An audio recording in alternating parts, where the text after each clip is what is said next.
নমস্কার বন্ধুরা, জবাব ডে সাইন নিউজ চ্যানেলের পক্ষ থেকে তোমাদের সকলকে জানাই স্বাগত।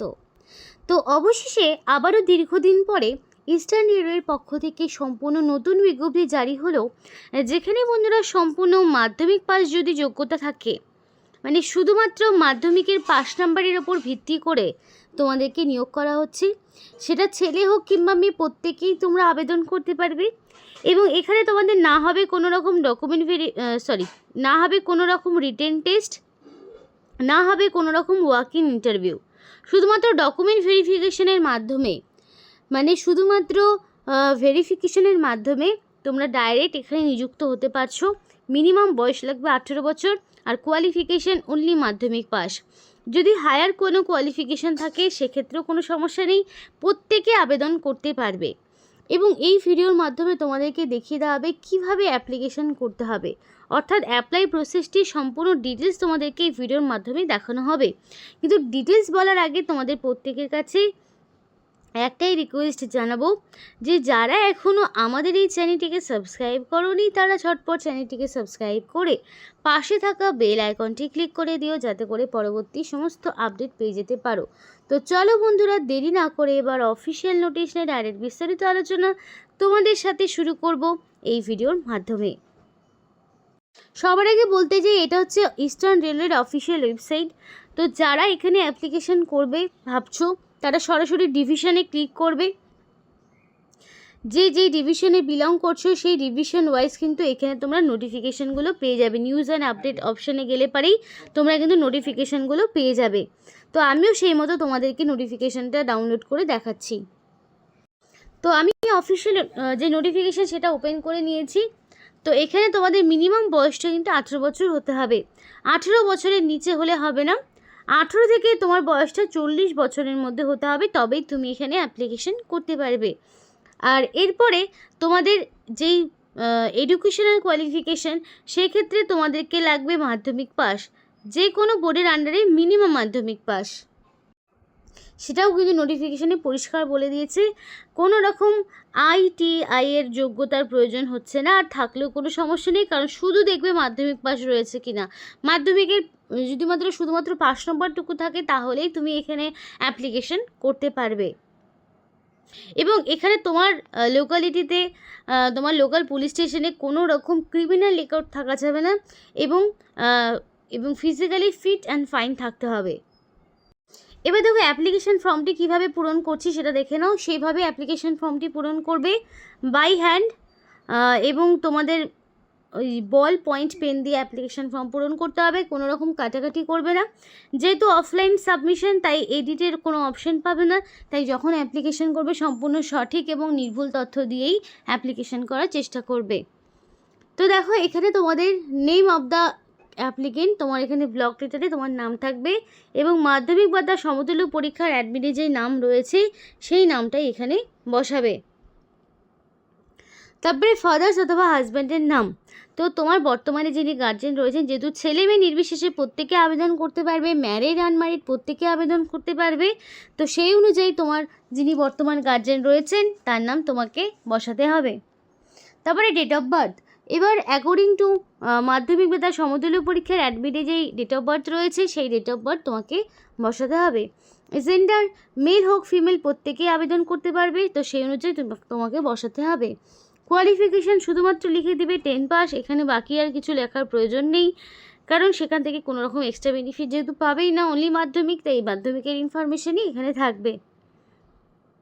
এবং তোমাকে রেসিডেন্সিয়াল সার্টিফিকেট তুলতে হবে, সেটা ডিএম অফিস হতে পারে, district magistrate, additional district magistrate office বা sub division office, block office থেকে তুমি একটা রেসিডেন্সিয়াল সার্টিফিকেট কালেক্ট করবে, সেটা তোমাকে দিতে হবে, সেটা অবশ্যই তোমাকে বসাতে হবে। এবার যদি তোমাদের কোনো রকম এক্সপিরিয়েন্স থাকে রিলেটেড, থাকলে দেবে, যদি না থাকে বক্সটি ফাঁকা রাখবে।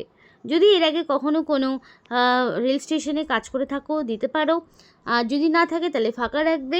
ক্রিমিনাল রেকর্ড তো অবশ্যই থাকা যাবে না, এবং অবশ্যই তোমার লোকাল পুলিশ স্টেশন থেকে একটা পুলিশ ক্লিয়ারেন্স একটা কালেক্ট করতে হবে।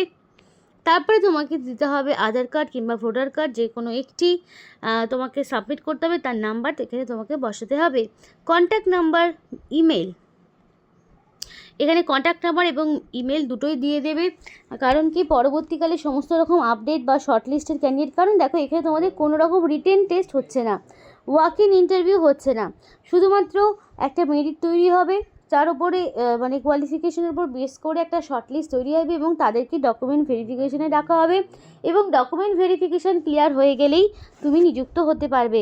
তো সেই ইনফরমেশান কিন্তু তোমাদের রেজিস্টার মেইল এবং ফোন নাম্বারেই যাবে এবং কী কী ডকুমেন্টস তুমি দিচ্ছ সেই নাম এখানে বসাতে হবে, Aadhaar card, voter card, police clearance, residential proof, মাধ্যমিকের অ্যাডমিট সার্টিফিকেট। তো কী কী ডকুমেন্টস হলো সেইগুলো তোমাকে এখানে নাম্বার দিতে হবে যে কতগুলো ডকুমেন্টস তুমি এটার সাথে দিচ্ছ। তারপরে তোমাকে এখানে একটা ফুল সিগনেচার করতে হবে, অবশ্যই রানিং হ্যান্ডরাইটিংয়ে ফুল সিগনেচার করবে, তাহলেই তোমার অ্যাপ্লিকেশনটা কিন্তু কমপ্লিট হবে। তো এই অ্যাপ্লিকেশন ফর্মটা কিন্তু নোটিফিকেশনের সঙ্গেই রয়েছে, তোমরা যদি অফিসিয়াল ওয়েবসাইটে যাও সেখান থেকেই তোমরা সেটা ডাউনলোড করতে পারবে। এবার আমি এক এক করে তোমাদেরকে স্টেশনগুলোর নাম বলবো যে কোন কোন স্টেশনের পক্ষ থেকে নিয়োগ হচ্ছে। এখানে প্রচুর স্টেশন রয়েছে, সেই সমস্ত স্টেশনগুলোতে নিয়োগ করা হচ্ছে। এবার তুমি যদি মনে করো যে তুমি তোমার লোকাল স্টেশনে কোনো রকম জব পেতে চাও, আর এর আগে হয়তো এমন হতেই পারে যে তুমি তোমার লোকাল স্টেশনে কোনো দিন কোনো ইনফরমেশান পাওনি, তাহলে তাদেরকে বলবো ঝটপট তোমরা তো দেরি না করে তোমরা তোমাদের লোকাল স্টেশনগুলোর নাম, local police station local rail স্টেশনগুলোর নাম বলো, একটু মিস্টেক হয়ে গেছিলো। তো যাই হোক, তোমাদের যে লোকাল রেল স্টেশনগুলো রয়েছে সেই নামগুলো আমাদেরকে জানাও, যাতে করে তোমার লোকালয়ে যেই রেল স্টেশন রয়েছে সেখানে যাতে তুমি জব পাও এবং সেখানকার কোনো নোটিফিকেশান আদৌ রয়েছে কি না, তাহলে আমরাও তোমাদেরকে একটু জেনে নিয়ে জানাতে পারবো। তাই অবশ্যই ঝটপট যারা মনে করছো যে তোমরা তোমাদের লোকালয়ে কাজ করবে, রেলওয়ে প্ল্যাটফর্মের সঙ্গে যুক্ত হবে, লোকাল স্টেশনের সাথে যুক্ত হবে, তো অবশ্যই আমাদেরকে ঝটপট দেরি না করে কমেন্ট করে জানাও। কারণ কি দেখো, যখন রিক্রুটমেন্ট বের হয় তখন কিন্তু পরপর সমস্ত ডিভিশন থেকেই রিক্রুটমেন্টগুলো বেরোতে থাকে, তাই যেই ডিভিশন থেকে আমরা দেখব বেশি ক্যান্ডিডেট কমেন্ট করছে সেই সমস্ত ডিভিশনের নোটিফিকেশানে কিন্তু বারবার আসবে। তাই বলছি দেরি না করে ঝটপট তোমাদের লোকাল স্টেশনের নাম কমেন্ট করো। এর আগে যারা কমেন্ট করেছো মোস্ট অফ ক্যান্ডিডেট কিন্তু তারা তাদের লোকাল স্টেশনের ইনফরমেশনগুলো পেয়েছো। তো অবশ্যই বলবো যে তাই দেরি করো না, ঝটপট জানাও। এবার দেখো এখানে ক্যাটাগরি কি রয়েছে এবং স্টেশনের নাম কি সেটাই বলছি। HG3 বেশি রয়েছে, যেমন দেখো খামারগাছি রয়েছে, সমুদ্রগড় রয়েছে, তারপরে তোমাদের রয়েছে শ্রীপাদ শ্রীখণ্ড, তারপরে তোমাদের রয়েছে বানকাপাশি, তারপরে রয়েছে বালগোনা, নিগান, তারপরে পাল্লা রোড, পূর্বস্থলী, পাটুলি, দিয়ারা, দিনহাটি, তারপরে তোমাদের রয়েছে ধাত্রীগ্রাম, তারপরে রয়েছে যে কৃনাহার, লাভপুর, তারপরে মোল্লারপুর, শিকারিপাড়া, আরও এখানে বিভিন্ন রকম যে লোকেশনগুলো রয়েছে সেগুলো তোমরা দেখতেই পাচ্ছ, সাগরদিঘি, রাজগ্রাম, তো বিভিন্ন লোকেশনগুলো কিন্তু রয়েছে। এবার কোনোটা NSG5 মধ্যে পড়ছে ক্যাটাগরির মধ্যে, কোনোটা NSG6 মধ্যে পড়ছে, তো এখানে বিভিন্ন ক্যাটাগরি স্টেশনের নাম কিন্তু রয়েছে। তো এই সমস্ত স্টেশনগুলোতে ticket booking agent STBA, ticket clerk, এই পোস্টে তোমাদেরকে নিয়োগ করা হচ্ছে, যেখানে কোনো রকম লিখিত পরীক্ষা নেই, কোনো রকম ওয়াক ইন ইন্টারভিউ নেই, শুধুমাত্র ডকুমেন্ট ভেরিফিকেশান করে নিয়োগ হচ্ছে। এবং এখানে যে স্যালারিটা তোমাদের টিকিট সেলিংয়ের ওপর বেস করে সেই পার্সেন্টেজ তোমরা একটা কমিশন পাবে, যে যত টিকিট সেল করতে পারবে সে তত পার্সেন্টেজ এখানে ইনকাম করতে পারবে। এবং এখানে যারা নিযুক্ত হবে তাদেরকে 2000 টাকা একটা সিকিউরিটি মানি তাদেরকে ডিপোজিট করতে হবে এবং এই 2000 টাকাটা তোমরা যদি কোনো কারণে কাজ ছেড়ে দাও সেই টাকাটা কিন্তু সেই সময় তুমি ফেরত পেয়ে যাবে। তাই 2000 টাকা সিকিউরিটি মানি তোমাকে ডিপোজিট করতে হবে। বেসিক্যালি আজকে যে নোটিফিকেশন সেটা কিন্তু ইস্টার্ন রেলওয়ের হাওড়া ডিভিশনের পক্ষ থেকে নিয়োগ হচ্ছে, ইন্ডিয়ান রেলওয়ের নতুন একটি নোটিফিকেশন। তো খুবই ভালো সুযোগ তোমাদের প্রত্যেকের জন্য, যদি তোমাদের অ্যাপ্লিকেশন করার হয় অবশ্যই অ্যাপ্লিকেশন করো। অ্যাপ্লিকেশন জমা দেওয়ার ঠিকানা, এই যে ঠিকানা রয়েছে এই ঠিকানায় তোমাকে অ্যাপ্লিকেশন পাঠাতে হবে এবং অ্যাপ্লিকেশন পাঠানোর লাস্ট ডেট থাকছে তোমাদের 30শে এপ্রিল।